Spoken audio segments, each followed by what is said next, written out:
আসসালামু আলাইকুম। Hello everyone, আজকে পাঁচমিশালি শাক ভাজি করব। আছে লাল শাক, সরিষা শাক, তারপরে আছে মূলা শাক, ধনিয়ার পাতা, বালিয়া শাক, পাঁচমিশালি শাক আছে আর কি। তো সুন্দর করে কুচি করে নিচ্ছি বটি দিয়ে। দেখতেই পাচ্ছেন আমি কীরকম করে কুচি করে নিচ্ছি। ছোট ছোট কুচি করে ভাজি করলে বাচ্চারা খেতে চায়, আর ভাজিটা অনেক সফট হয়, সুন্দর হয় আর কি।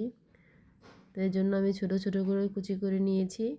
তো সবগুলো শাকই আমি কুচি করে নিয়েছি, দেখতেই পাচ্ছেন। এখন একটা জালিতে নিয়ে নিব।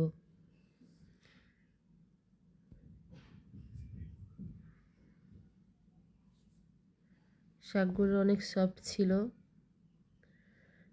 তো কড়াই গরম করে এখন তেল দিয়ে দিলাম, দিয়ে দিচ্ছি পেঁয়াজ, রসুন আর কাঁচামরিচ কুচি। একটু করে ভেজে নিব, তারপরে শাকগুলো দিয়ে দিব। দেখতেই পাচ্ছেন আমি এরকম করে ভেজে নিয়েছি। উপরে শাকগুলো দিয়ে দিচ্ছি স্বাদ মতো লবণ।